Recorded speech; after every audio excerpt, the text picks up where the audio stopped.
Assalamualaikum warahmatullahi wabarakatuh.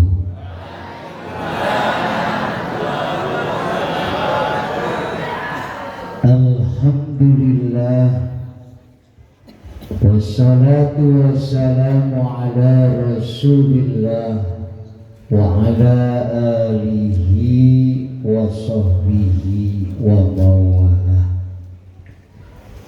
Amma ba'du, faqala Allah ta'ala fil Qur'anil Karim, a'udzu billahi minasy syaithanir rajim, bismillahirrahmanirrahim.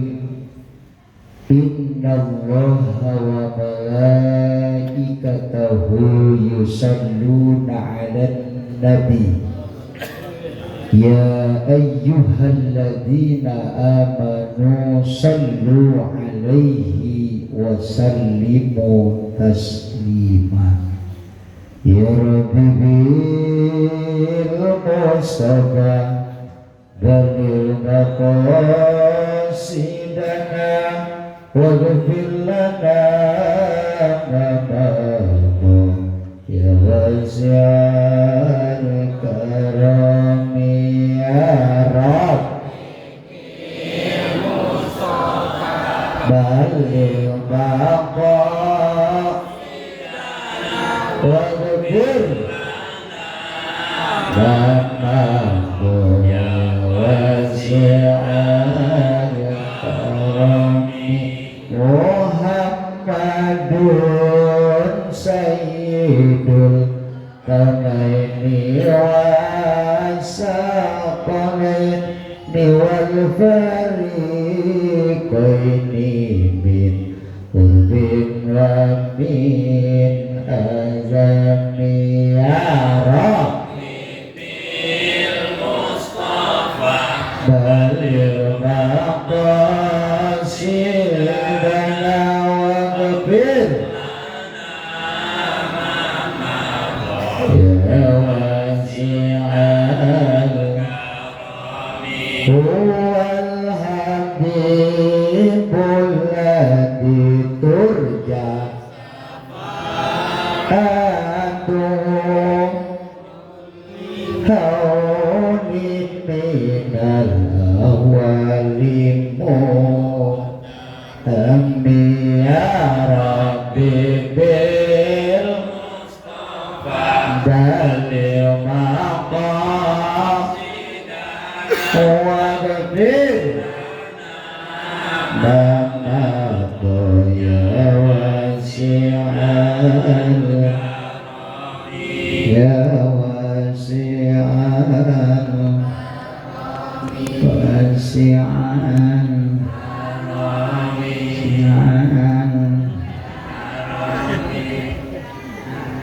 Haji Romi aja lah.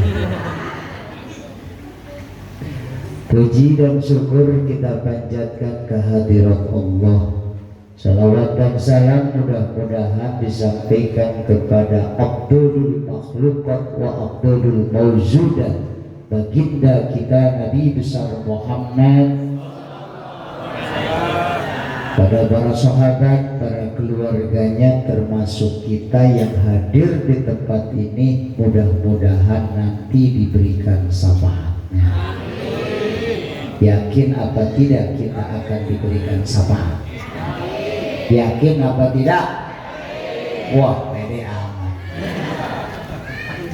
Kalau dalam kitab Uqudul Juman disebut insya tolabi, berharap kepada sesuatu yang pasti tapi belum nyata, tapi bukan PHP. Kalau PHP itu pemberi harapan, ya nenek-nenek tahu PHP sekarang. Bukan Ramon, para kiai, ustadz, tokoh masyarakat setempat, para ustazah, pimpinan majelis taklim yang tidak bisa saya sebut satu persatu namanya, mudah-mudahan tidak mengurangi rasa hormat dan takdim saya bil khusus Bapak Ketua DKM Al Mukarram Bapak Haji Kosim beserta jajarannya, aparatur pemerintah, bil khusus Bapak Lurah, Bapak RW, Bapak RT, segenap panitia penyelenggara Maulid Nabi, hadirin hadirat, ibu bapak semuanya. Mudah-mudahan berkumpulnya kita di tempat ini senantiasa berada di dalam naungan ridha Allah Subhanahu wa Ta'ala. Amin ya robbal. Lanjut ibu. Ibu lanjut. Ya iyalah, baru juga mulai. Pelan-pelan aja bu ya. Sayanya agak sedikit kurang sehat. Maklum bulan Maulid. Biasa penceramah mau balik ibu bapak kalau bulan Maulid agak sedikit sibuk. Semalam aja saya pulang jam 2, bangun tadi subuh, pagi langsung berangkat ke sini. Jadi agak sedikit sibuk ibu bapak, makanya bisa dilihatin bini ustad, istri mau balik kalau bulan Maulid badannya agak gemuk dikit. Ya mabok berkat oleh-oleh sama Marcel. Tapi nggak tahu di sini dikasih apa enggak. Dikasih apa enggak? Siapa tuh yang bilang enggak? Karena ibu bapak saya setiap pulang ceramah itu suka bawa oleh-oleh. Kenapa? Karena kalau saya pulang ceramah nggak bawa berkat, nggak bawa oleh-oleh, istri di rumah bu curiga. Jangan-jangan suami saya bukan habis ceramah, habis ngapel. Maka oleh itu daripada berantem sama istri, mending berantem sama panitia saya. Jadi pelan-pelan aja pak ya. Alon-alon asal kelakon, geremat-geremat asal selamat sampai ke tempat tujuan. Insya. Hadirin hadirat muslimin muslimat rahimakumullah. Rasulullah diutus ke dunia ini untuk menyempurnakan akhlak. Innama bu'istu liutammima makarimal akhlak. Rasul diutus untuk menyempurnakan akhlak, baik akhlak ke sesama manusia, terutama akhlak kepada Allah Subhanahu. Maka selesai maulid, yang akhlaknya jelek mudah-mudahan jadi bagus. Yang pertama akhlak kepada Allah. Mana akhlak kepada Allah ibu bapak? Sholat, ibadah, sholat 5 waktu jangan sampai kita tinggalkan. Pertama sholat subuh, kedua sholat duhur, ketiga sholat asar, keempat sholat maghrib, kelima sholat isya. Saya mau tanya sama ibu dan bapak orang sini, masih adakah yang subuhnya suka kesiangan? Ada? Jawab yang kompak. Banyakan yang subuhnya kesiangan, banyakan yang enggak. Pasti banyakan yang Bapak Kiai tahu kelihatan mukanya. Man taroka sholata subhi falaisa biwajhihi nurun. Orang yang suka meninggalkan sholat subuh, subuhnya suka kesiangan, maka cahaya mukanya akan dicabut oleh Allah Subhanahu wa Ta'ala. Maka kelihatan ibu bapak yang subuhnya suka kesiangan, mukanya enggak jelas. Itu satu di belakang. Makanya kalau ibu wajah muka pengen glowing, subuhnya jangan suka kesiangan. Insya Allah. Apalagi ibu bapak sholat subuh ini beratnya luar biasa. Kenapa? Karena yang namanya ibadah itu ibu bapak selalu bertentangan, berlawanan dengan setan dan iblis. Betul? Ketika kita subuh, kata iman ibu bangun, udah siang subuh. Kata setan iblis jangan dulu bangun. Kata iman ibu subuh, bangun, bangun, bangun, bangun, bangun, bangun. Selamat pagi Jeko. Kata iblis setan jangan dulu bangun. Kata iman ibu subuh, bangun, ambil sejadah. Kata setan ambil selimut. Iman sejadah, setan selimut. Iman sejadah, setan selimut. Akhirnya karena ibu-ibu orang sini orang beriman, diambil sejadah, alhamdulillah dipakai selimut. Diambil doang. Tidur lagi. Maka kalau ibu wajah mukanya pengen bercahaya subuh, jangan sampai kesiangan, insya. Yang kedua, sholat duhur. Ada yang suka meninggalkan sholat duhur, melalaikan sholat duhur. Man taroka sholat duhri falaisa birrizqihi barakatuh. Orang yang suka meninggalkan sholat duhur, maka rizkinya, usahanya tidak akan diberikan keberkahan oleh Allah. Buktinya motornya bagus, mobilnya bagus, tapi pagi-pagi bininya suka ngelamun aja. Ditanya sama tetangganya, ibu kenapa sih ngelamun terus? Motor bagus, mobil bagus, rumah bagus. Bukan punya ibu, punya siapa? Punya si Aang. Aang mana? Aang Suran.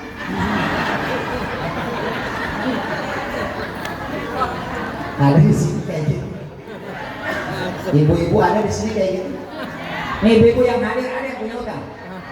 Hei, ada yang punya utang? Pengen lunas? Bayar.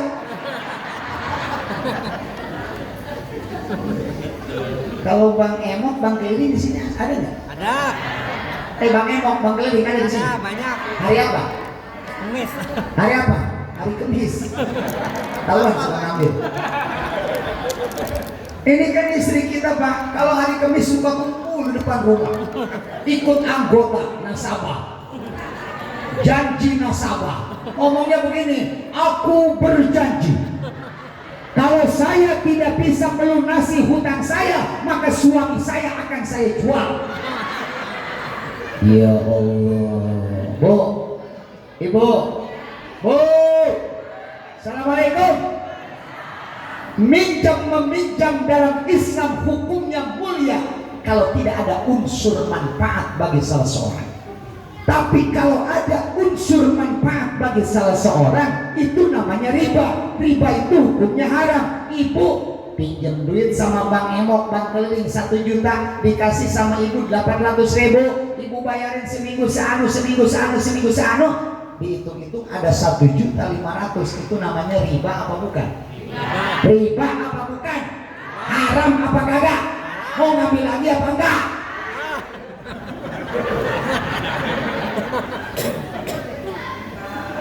Ada yang ngomong kerudung hitam, Pak Kiai butuh. Hukum tidak bisa dielak dengan butuh. Kalau hukum bisa dielak dengan butuh, bahaya ibu bapak. Takutnya ada anak gadis sama anak ada pemuda sama pemudi lagi berciuman, digerebek sama etek. Hei, lu ngapain? Butuh. Maka ketika ibu dan bapak rizki, usaha ingin berkah, sholat duhur jangan sampai ditinggalkan, jangan sampai dilalaikan, insya. Yang ketiga, sholat asar. Ada yang suka meninggalkan sholat asar, melalaikan sholat asar. Man taroka sholatal asri falaisa bijismihi kuwatu. Orang yang suka meninggalkan sholat asar, maka badannya tidak akan diberikan kekuatan oleh Allah. Buktinya ini maulid ngaji di sini baru juga 1 jam, kaki udah pada pegal. Makanya ngajinya sambil selodor. Ini satu.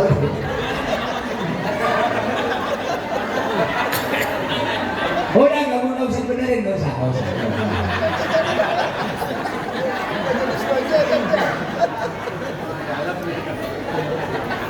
Makanya sholat asar jangan sampai ditinggalkan, bisa. 4, sholat maghrib. Ada yang suka meninggalkan sholat maghrib. Maghrib suka nyuci motor, ada. Awas, man taroka sholatal maghrib. Siapa manusia yang suka meninggalkan sholat maghrib atau melalaikan sholat maghrib, maka nanti akan diberikan anak cucu keturunan yang idiot. Apa itu idiot? Suruh beli rinso malah beli permen. Nauzubillah min.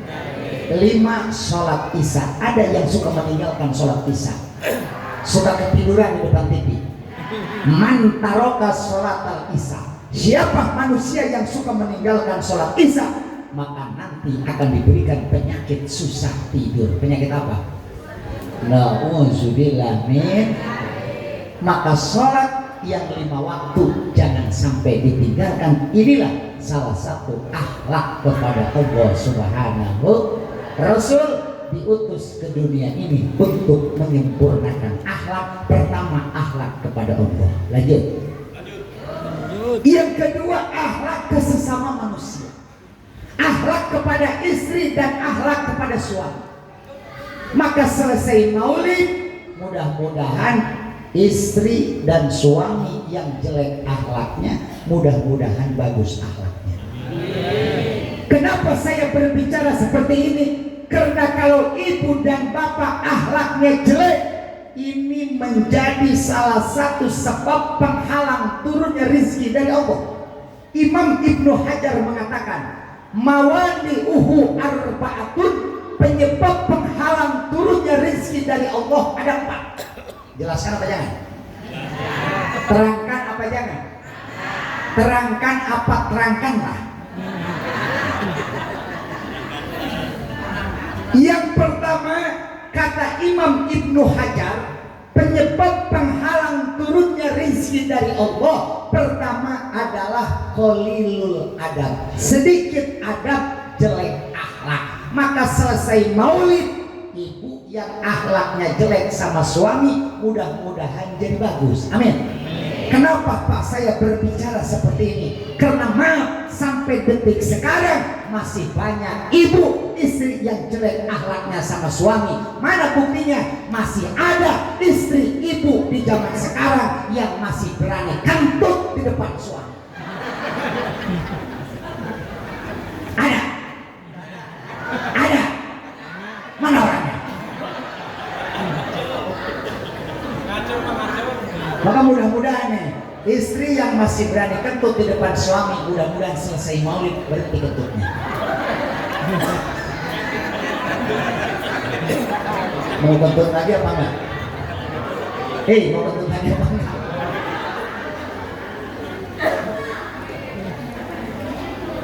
Pak, Bapak, masih ada di sini istri yang masih berani ngomel-ngomel sama suami? Woi, jawab, aku tidak amat sih. Ada nggak istri yang masih berani ngomel-ngomel sama suami?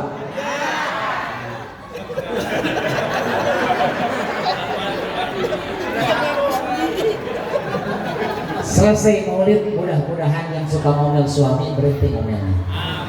Rasul diutus ke dunia untuk menyempurnakan akhlak, terutama akhlak ibu terhadap suami. Makanya ibu dan bapak yang jeleknya yang jelek akhlaknya kita perbaiki, insya. Di antaranya akhlak yang jelek kadang-kadang masih ada suami dan istri manggil, kadang-kadang suka manggil pakai nama. Ada. Kadang-kadang istri manggil suami, Udin, kita duit. Suami juga kadang-kadang ada yang manggil istri pakai nama, Ika bikin kopi. Tidak boleh. Kenapa? Karena istri terhadap suami, suami terhadap istri ini bagaikan anak terhadap orang tua. Kalau anak terhadap orang tua manggil pakai nyebut nama, iku yurisul pakro, akan menjurus, akan kepakiran. Na'udzubillah min. Makanya ibu kalau suami ibu RT panggil Pak RT. Kalau suami ibu RW panggil Pak RW. Begitu, insya. Lanjut. Jadi yang pertama yang menghalangi turunnya rezeki dari Allah adalah jelek akhlak. Yang kedua, kata Imam Ibnu Hajar, penyebab penghalang turunnya rezeki dari Allah adalah memutuskan tali silaturahmi. Putus silaturahmi ini jadi penghalang turunnya rezeki dari Allah. Maka tetangga dan tetangga harus akur, harus rukun. Saudara sama saudara harus rukun, harus akur. Suami sama istri harus akur, harus rukun. Andai kata ada bentrok, saling maaf, memaafkan, insya. Suka minta maaf sama suami, Ibu suka minta maaf gak sama suami? Berapa kali? Lebaran. Setahun sekali. Lebaran doang. Suka nangis minta maaf sama suami? Bu, ibu, ibu, assalamualaikum. Nih kalau bisa, kalau lebaran, sholat id, suami pulang dari masjid, buru-buru samperin suami. Cium tangan suami, minta maaf sama suami sambil nangis. Bagaimana Pak Kiai? Ya begini, ayah, ibu minta maaf. Dari ujung kaki sampai ke ujung rambut, ibu minta maaf, ayah. Kata suaminya, emang kamu punya dosa apa sama saya sampai menangis segala? Maafin ayah. Ibu kalau nyuci celana bapak ada uang 200.000 suka diambil. Ada istri yang kayak gitu? Ada? Mana orangnya? Kata suaminya, udah jangan nangis terus.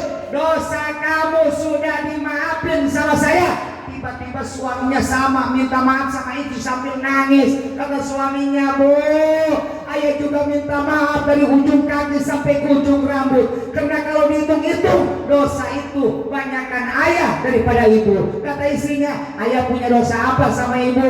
Ayah 2 bulan nikah nggak bilang-bilang. Dimaafin apa enggak? Hei, dimaafin apa enggak? Mau gak dimadu?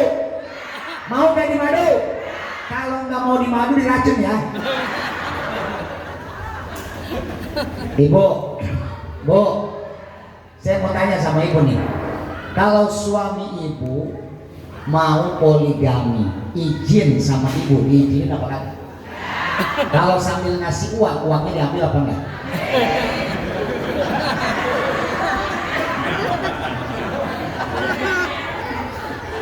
Ini saya mau cerita bu, bukan ceramah. Saya mau cerita sambil ngobrol, sambil nyari langganan.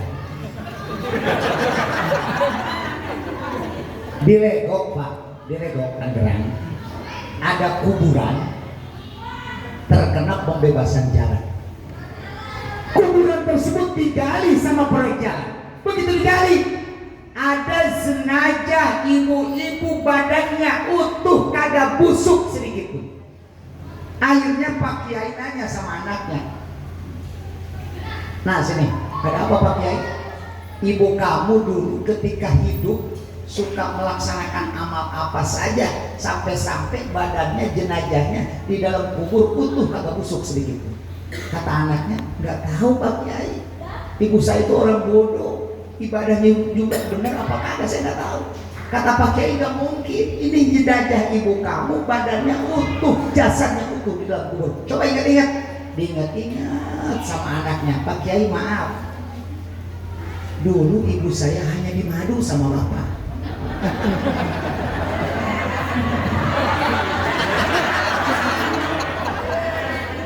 Oh ternyata kalau ada ibu-ibu dimadu sama suaminya ridho, nanti di alam kubur jasadnya akan utuh, tidak akan busuk. Nih Pak, saya sering ceramah begini sama ibu-ibu, tapi jawaban ibu-ibu, Pak Kiai, saya mendingan busuk di alam kubur.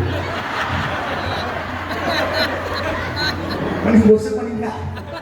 Mending busuk. Nauzubillah. Maka jangan sampai putus silaturahmi. Putus silaturahmi jadi penghalang turunnya rezeki dari Allah Subhanahu. Yang ketiga, kata Imam Ibnu Hajar, penyebab penghalang turunnya rezeki dari Allah adalah al-bakhil, gara-gara pelit, medit. Ada di sini orang pelit yang suka dipinta iuran maulid Nabi, suka pada susah. Ada orangnya. Nauzubillah min, jangan sampai jadi orang pelit. Yang keempat, kata Imam Ibnu Hajar, penyebab penghalang turunnya rezeki dari Allah adalah al-jahlu, gara-gara bodoh. Dengan bodoh inilah jadi penyebab penghalang turunnya rezeki dari Allah. Orang pinter punya modal 100 juta jadi 200 juta jadi 300 juta. Kalau bodoh habis. Betul apa enggak? Makanya kita bodoh, anak cucu dan keturunan kita jangan sampai jadi orang bodoh. Didik anak kita ilmu, baik ilmu pengetahuan umum, terutama ilmu agama untuk ibadah kepada Allah Subhanahu.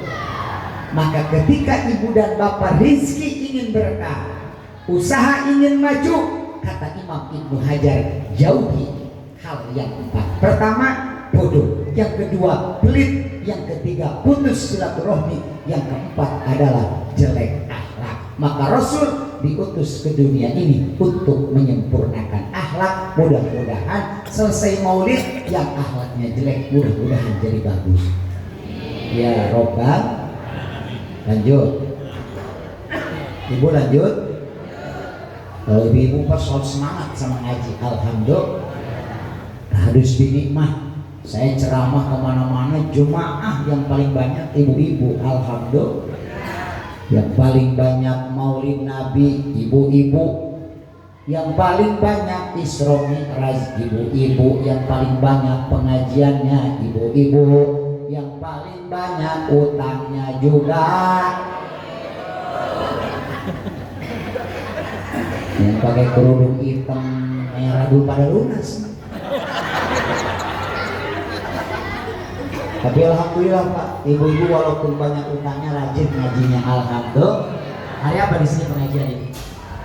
Wih, pengajian di sini hari apa?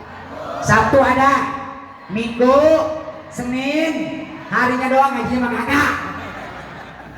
Ini hari Sabtu Pak, ibu-ibu di sini di Majelis Salim udah rame pagi-pagi jam 7 baca sholawat. Betul apa enggak? Makanya ibu-ibu pada hafal Pak ngajinya. Kalah bapak-bapak. Kalau bapak nggak percaya sama istri, hari ini pagi ini saya coba ibu dan bapak. Saya coba ibu-ibu dulu. Ibu siap? Yang keras jawabnya, terusin yang keras. Siap? Oke, ibu-ibu dulu yang keras. Bismillahirrahmanirrahim. Qul huwallahu ahad. Oh Pak.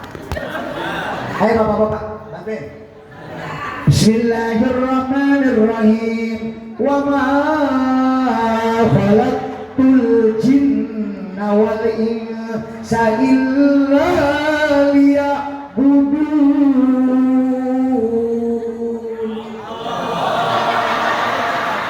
Peot.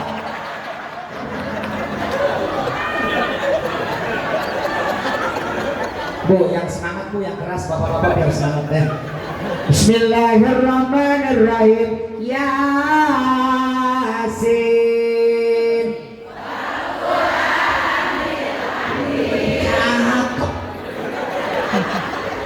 Ayo bapak, sekali lagi semangat. Ayo, bantuin. Bismillahirrahmanirrahim. Ya ayyuhalladzina amanu la tulhikum amwalukum wala auladukum an dzikrillah.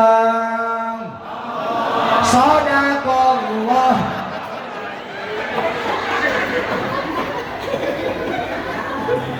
Makanya kalah Pak kita sama ibu. Mudah-mudahan ibu-ibu diangkat derajat semua. Amin. Ya Rabbal. Pagi ini, hari ini, ibu bapak, sekarang kita sedang memperingati Maulid Nabi besar Muhammad.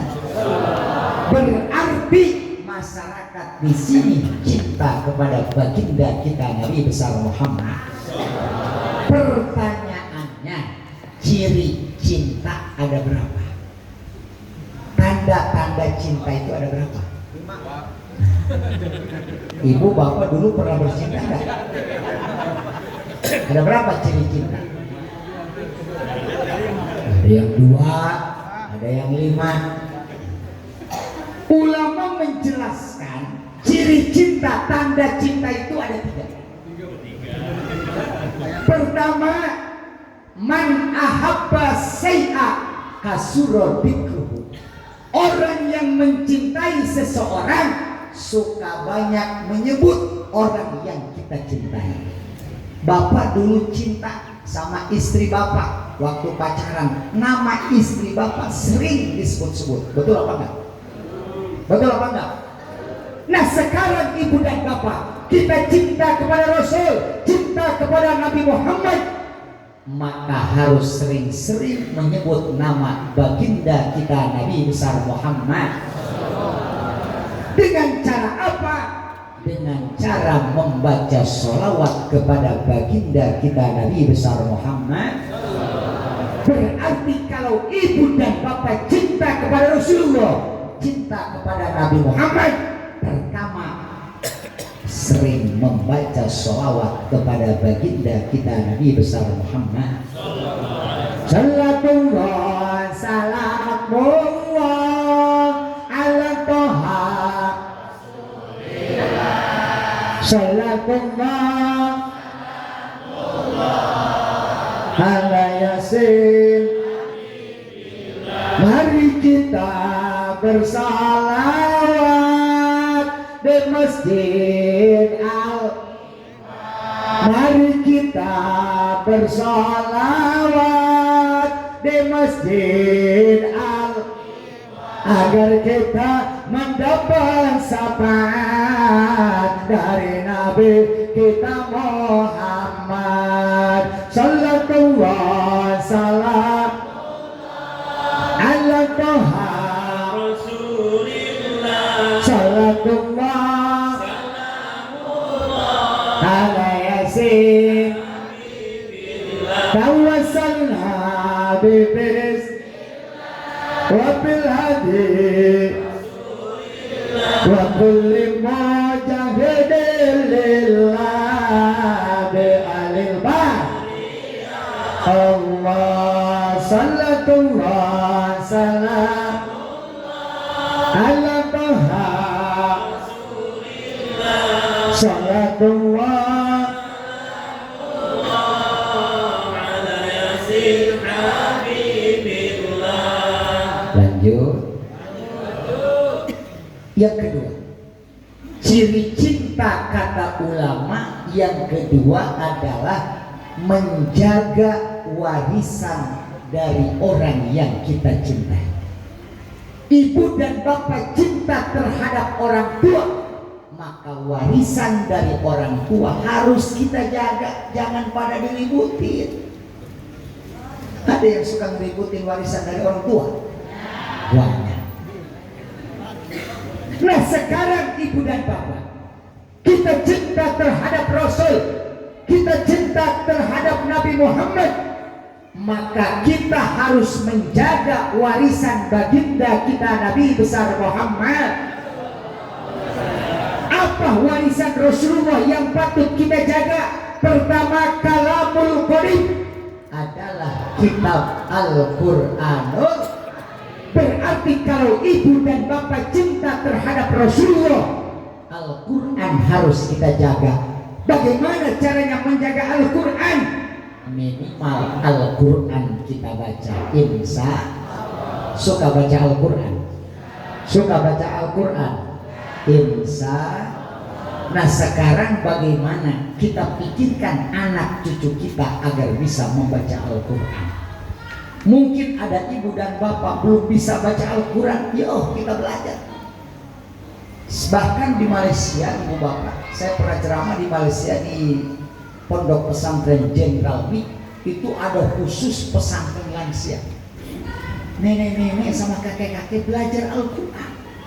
Ini luar biasa. Makanya ibu jangan malas, jangan malu, kita sudah tua belajar Al-Quran. Kita tidak bisa membaca Al-Quran, anak cucu keturunan kita jangan sampai tidak bisa membaca Al-Quran. Kenapa? Karena kalau anak dan cucu kita bisa membaca Al-Quran, ketika kita wafat, ketika kita meninggal, ada yang membacakan surat Yasin. Saya mau tanya sama ibu dan bapak, kalau nanti wafat meninggal, pengen dibacakan Quran apa Quran? Quran. Makanya didik ibu bapak anak kita agar bisa membaca Al-Quran. Karena kita semua ini akan meninggal, kita semuanya akan wafat. Kullu nafsin dha'iqatul. Semua manusia ini akan mati. Bahkan mati meninggal tidak ada yang tahu kapan datangnya mati, hanya Allah subhanahu. Bahkan kata ulama, al mautu ya'ti baktatan. Maut itu datangnya suka bikin kaget. suka bikin aneh. Makanya ibu-ibu ada yang suka ngomong begini, Pak Kiai, itu anak muda kemarin masih bawa motor, masih mau motoran, tapi kenapa meninggal tadi? Jangan aneh, jangan kaget. Yang kaget itu kemarin meninggal, sekarang bawa motor.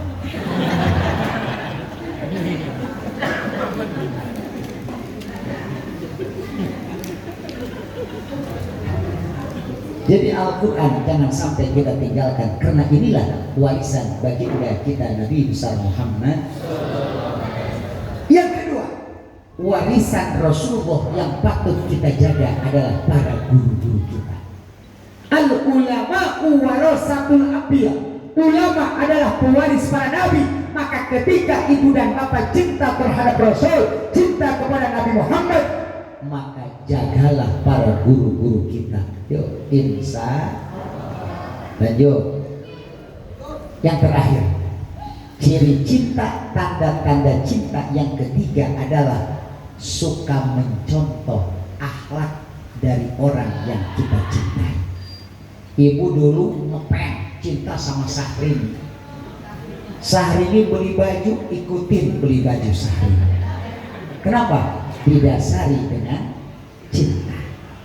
Nah sekarang ibu dan bapak, kita cinta terhadap Rasulullah, cinta kepada Nabi Muhammad, maka kita harus bisa mencontoh akhlak baginda kita Nabi besar Muhammad. Kalau diceritakan akhlak Rasul, ibu bapak ini gak akan selesai sampai subuh. Mungkin saya hanya akan menceritakan sebagian saja. Pertama, akhlak Rasul yang patut kita contoh ibu dan bapak dulu. Ketika Rasulullah Shallallahu Alaihi Wasallam dakwah menyebarkan agama Islam selama 23 tahun, 13 tahun di Mekah Al-Mukarramah, 10 tahun di Madinah Al-Munawwarah. Rasul ketika dakwah dihina, diejek, bahkan ketika di Mekah Rasul sampai diludahi oleh orang kafir-kafir Quraisy, terutama yang dipimpin 3 oknum: Abu Jahal, Nadir bin Haris, Walid bin Mughirah. Ibu bapak pernah dengar Abu Jahal? Pernah dengar gak nama Abu Jahal? Abu Jahal itu sebenarnya namanya bukan Abu Jahal, Umar bin Hisam. Kenapa disebut Abu Jahal? Karena Umar bin Hisam ini hidup bersama Rasulullah, menyaksikan mukjizat Rasul, tapi dia tidak mau beriman kepada Allah dan tidak mau beriman kepada baginda kita Nabi besar Muhammad. Maka disebutlah Abu Jahal, bapaknya orang bodoh. Abu Jahal ini ibu bapak beraninya kepada Rasulullah di belakang, di depan kagak berani. Ada di sini kayak gitu orang. Berani di belakang doang, di depan gak berani. Kata Abu Jahal begini, dia manggil sama anak buahnya, "Bapak sini, ada apa Abu Jahal?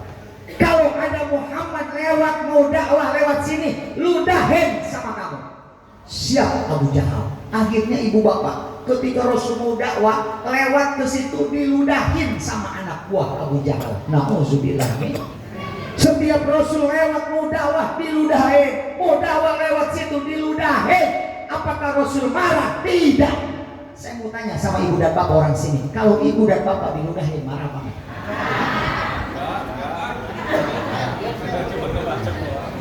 Rasul tidak marah.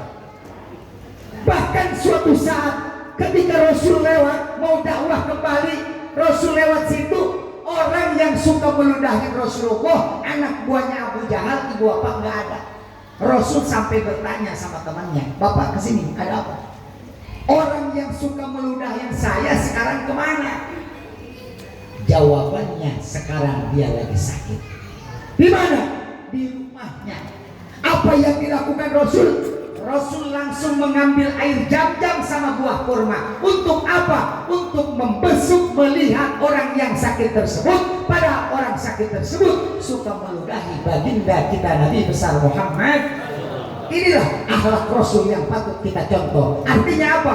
Ketika saudara kita sakit, teman kita sakit, yuk kita besuk, kita lihat. Rasul dulu bawa air jam-jam sama kurma, sekarang kita bawa air sama buah jeruk. Jangan sampai kayak ibu orang sini Liatin orang sakit di rumah sakit bukan bawa buah jeruk, malah ngabisin jeruk di rumah sakit. Ada orangnya ada. Rasul bawa kurma ibu dan bapak sama air jamnya. Rasul datang kepada orang yang sakit tersebut, orang kafir yang suka meludahi Rasulullah. Rasul mengetuk-ketuk pintu, tuh. Kenapa Rasul tidak mengucapkan salam? Karena haram hukumnya mengucapkan salam terhadap orang kafir. Rasul mengetuk pintu, tuh. Siapa? Saya Muhammad. Silahkan masuk. Rasulullah masuk, ngobrol dengan orang yang sakit tersebut. Sampai-sampai orang sakit bilang begini, Muhammad, akhlak kamu luar biasa. Saya siang malam ketika kamu lewat mau dakwah diludahin sama saya, tapi kamu gak marah. Bahkan saya sakit sekarang kamu lihat saya, bos saya Abu Jahal sampai detik sekarang belum lihat saya sakit, belum pernah dilihat. Tapi Muhammad, kamu akhlaknya luar biasa. Maka hai Muhammad, saksikan olehmu detik ini, saat ini saya masuk agama kamu, agama Islam. Asyhadu an la ilaha illallah wa asyhadu anna Muhammadar Rasul. Orang kafir masuk agama Islam. Kenapa? Melihat akhlak baginda kita Nabi besar Muhammad. Ini luar biasa. Lanjut. Yang kedua, akhlak Rasulullah yang patut kita contoh ibu dan bapak. Dulu ketika Rasulullah dakwah melewati satu pasar, di pasar tersebut ada ibu-ibu orang kafir buta pakai kacamata hitam. Kalau Rasul lewat pasar, orang buta, ibu-ibu orang kafir tersebut ngomongnya begini, Muhammadun Masnunun. Muhammad itu orang gila, Muhammad itu tukang tipu, Muhammad itu ahli sihir. Nauzubillah. Apakah Rasul marah? Ibu, tidak. Saya mau tanya sama ibu dan bapak orang sini, kalau ibu disebut orang gila, marah apa enggak? Marah. Rasul tidak marah. Setiap Rasul mau dakwah lewat ke pasar, ibu yang buta orang kafir selalu bilang Rasulullah orang gila. Rasul tidak marah. Apa yang dilakukan Rasul? Rasul langsung mengambil bubur. Buat apa? Disuapin sama orang buta tersebut. Ketika lewat disebut orang gila, Rasul ngambil bubur disuapin sama orang buta tersebut. Begitu dan begitu dan begitu. Bahkan sampai-sampai ketika Rasulullah sebelum menghembuskan napas terakhir, sebelum Rasulullah wafat, Rasulullah berwasiat kepada sahabat yang bernama Abu Bakar. Siapa Abu Bakar? Abu Bakar itu sahabat Rasul sekaligus mertua baginda kita Nabi besar Muhammad. Sebetulnya namanya bukan Abu Bakar, namanya Abdullah. Kenapa disebut Abu Bakar? Karena Abdullah punya anak gadis namanya Siti Aisyah, ditikah sama Rasulullah anak gadis tersebut, maka disebutlah Abu Bakar, bapaknya gadis. Karena hampir rata-rata isi Rasulullah itu janda, satu yang perawan yang bernama Siti Aisyah, putri daripada Sayyidina Abu Bakar Siddiq. Makanya Abu Bakar Siddiq itu dimakamkannya di samping Rasulullah Sallallahu Alaihi, di mana? Di depan Masjid Nabawi di daerah Madinah Al-Munawwarah. Ibu tahu Masjid Nabawi? Yang tahu-tahu, yang enggak. Mudah-mudahan ibu bapak yang ada di sini mudah-mudahan bisa berangkat ke Madinah dan Makkah. Pengen ke Makkah ibu? Pengen ke Madinah? Punya duitnya? Kasihan dulu. Kalau ibu bapak ingin cepat berangkat Madinah ke Makkah, harus rajin baca surat Waqiah 41 balik ba'da sholat subuh. Nah Pak Kiai, Waqiah udah dibaca, Yasin udah dibaca, tapi nggak berangkat juga. Surat tanah ibu kasih sama mereka.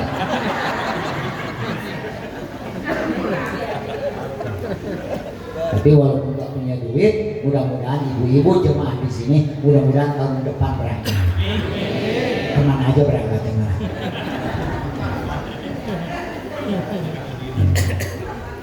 Kita sekarang memperingati Maulid Rasul, mudah-mudahan kita bisa ziarah ke Madinah. Kita sekarang lagi musim hujan.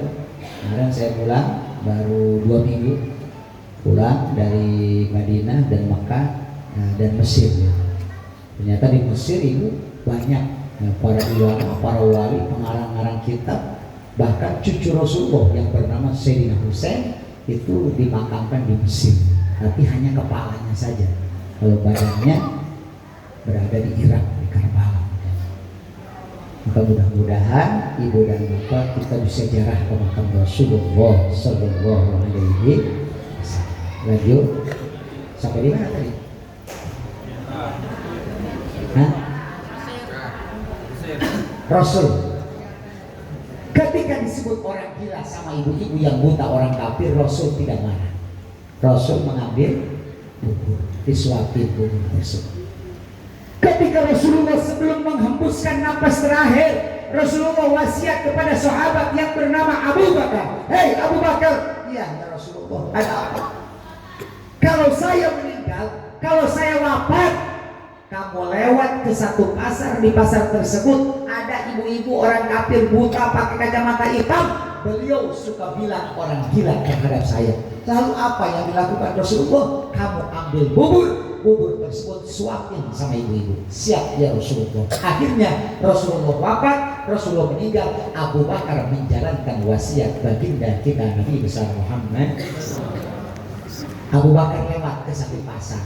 Begitu lewat benar ada ibu-ibu yang pakai kacamata hitam orang kafir bilang begini, Muhammadun Majnun.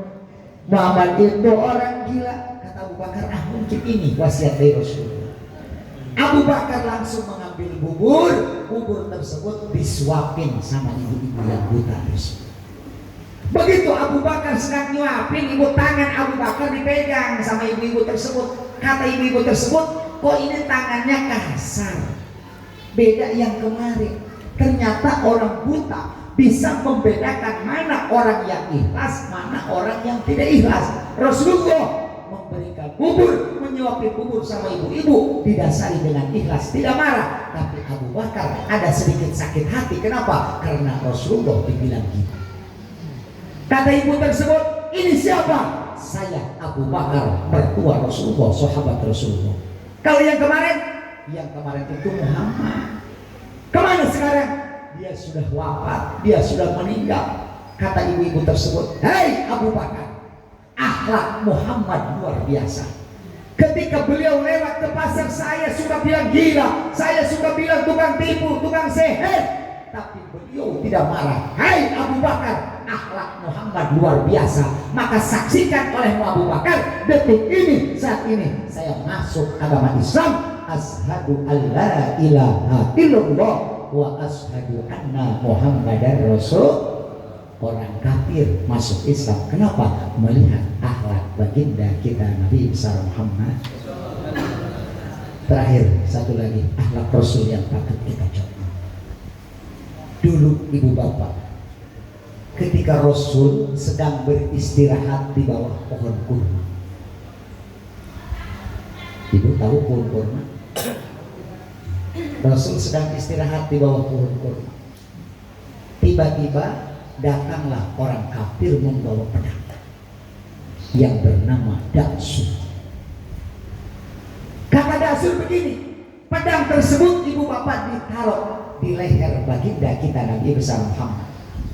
Kata Daksur begini, hai Muhammad, kemarin ada Abu Bakar, kemarin ada Umar, kemarin ada Ali, kemarin ada Utsman. Sekarang siapa yang akan menolongi kamu? Nih pedang sudah ada di leher kamu. Apa yang dilakukan Rasulullah?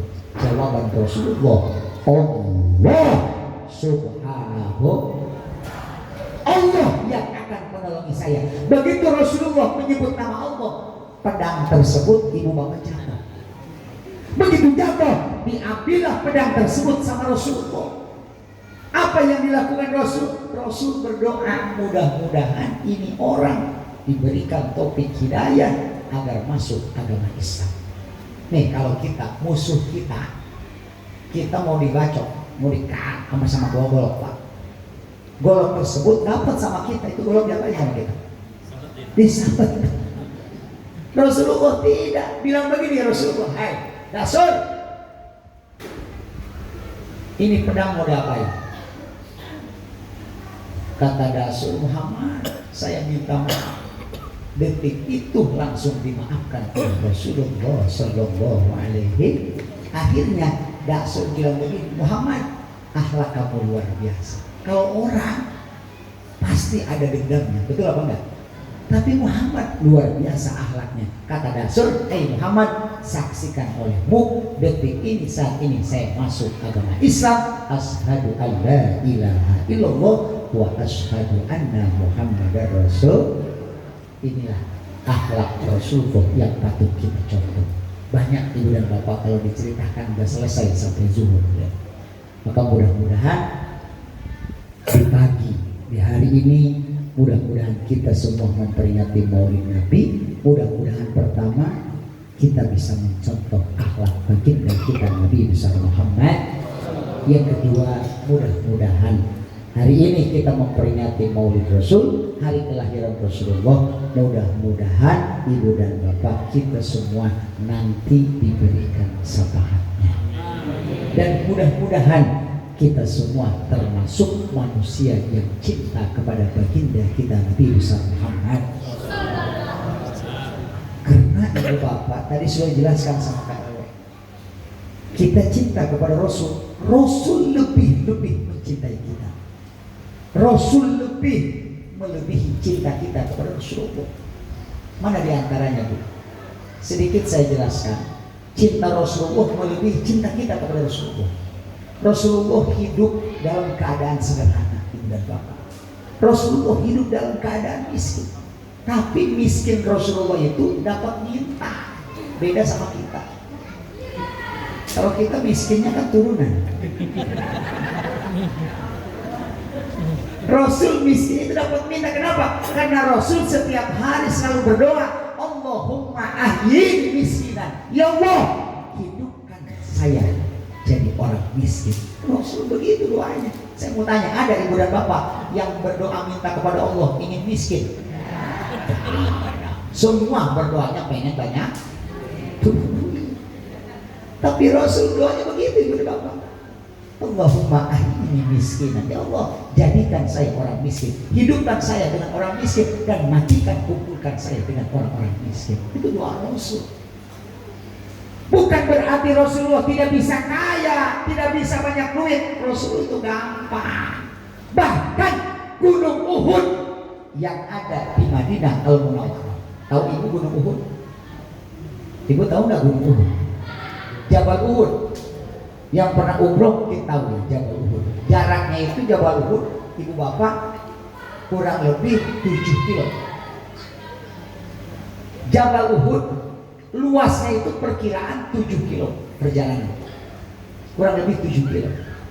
Itu Gunung Uhud ibu bapak ngomong kepada Rasulullah, ya Rasulullah, kalau kamu pengen kaya, saya Gunung Uhud akan dijadikan emas intan permata. Apa yang dilakukan? Apa yang dijawab oleh Rasulullah? Enggak mau. Terima kasih ya Allah, terima kasih Jabal Uhud. Saya itu tidak bisa menyenangkan terhadap saya kalau ada umat saya yang masuk neraka. Kalau ada umat orang perumahan pun diserpong masuk neraka. Inilah cintanya baginda kita kepada kita, melebihi cinta kita kepada baginda kita Nabi besar Muhammad. Karena hanya Nabi Muhammad yang bisa memberikan syafaat terhadap umatnya. Nabi Adam, Nabi pertama yang diciptakan oleh Allah, tidak mampu memberikan syafaat terhadap umatnya. Jangankan terhadap umatnya, kepada istri dan keluarganya pun Nabi Adam tidak bisa. Nabi Nuh, Nabi Idris tidak mampu memberikan syafaat terhadap umatnya. Tapi Nabi kita, Nabi besar Muhammad, yang mampu memberikan syafaat terhadap umatnya. Maka mudah-mudahan ibu dan bapak, setiap datang bulan Maulid kita selalu merayakan dan mengagungkan bulan dan hari kelahiran baginda kita. Tidak ada yang kita harapkan, hanya syafaat baginda kita Nabi besar Muhammad. Karena ibu dan bapak, orang seperti kita pengen masuk surga ngandelin ibadah sholat kita sehari-hari jauh. Betul apa enggak? Jauh. Kenapa? Karena kan kalau ibu kalau lagi sholat hanya badannya aja menghadap kiblat, hatinya mah di mana-mana. Betul apa enggak? Allahu Akbar, hatinya ada yang di mall, ada yang di pasar. Makanya ibu dan bapak, kalau orang seperti kita pengen masuk surga, ngandelin ibadah sholat, ibadah kita sehari jauh, kita butuh syafaat Rasul, butuh syafaat baginda kita Nabi besar Muhammad. Maka mudah-mudahan kita semua yang hari ini memperingati Maulid Nabi, mudah-mudahan nanti diberikan syafaatnya. Sallallahu ala sallallahu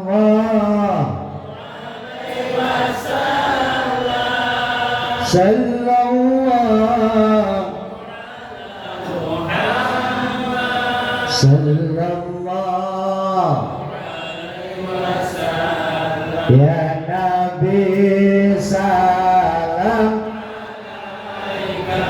ya Rasul ya Habib salawat anta samsun anta nurun anta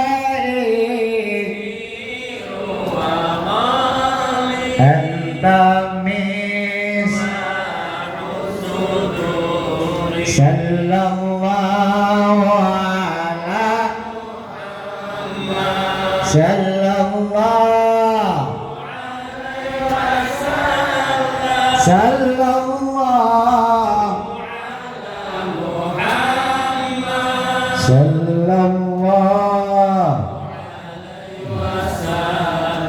Hadirin hadirat rahimakumullah, mungkin hanya ini yang bisa saya sampaikan. Bukan saya nggak mau panjang lebar karena pada duhur saya langsung ada acara maulid di Balaraja. Mudah-mudahan apa yang saya sampaikan ini walaupun sedikit, mudah-mudahan ada hikmahnya. Karena kalau diceritakan tentang akhlak Rasul, sejarah Rasul ini sangat panjang, nggak selesai sampai duhur. Oleh karena itu, mudah-mudahan walaupun sedikit yang saya sampaikan, mudah-mudahan ada hikmahnya. Allahumma sholli wa sallim ala awwalil akhirin wa barik wa sallim radhiyallahu ta'ala kulli sahabati Rasulillah ajmain. Amin. Alhamdulillahi rabbil alamin. Hamdan abadahu wa fi mazida. Ya Rabbana lakal hamdu kama yanbaghi li jalali wajhikal karim wa 'azimi sultanik. Allahumma ij'al jam'ana hada jam'an marhuma wa tafarruqana min ba'dihi tabarakallahu summa. Allahumma jamilna bil afiyah was salamah wa hafiqna bit taqwa wal istiqamah wa a'inna min musibati nadaba innaka antas sami'ud du'a. Allahumma akrimna minka binuril fahmi wa hrizna min dulmatil wahmi warzuqna fahman nabiyyin wa hifdzal mursalin wa ilhamal malaikatil muqarrabin bi rahmatika ya arhamar rahimin. Allahumma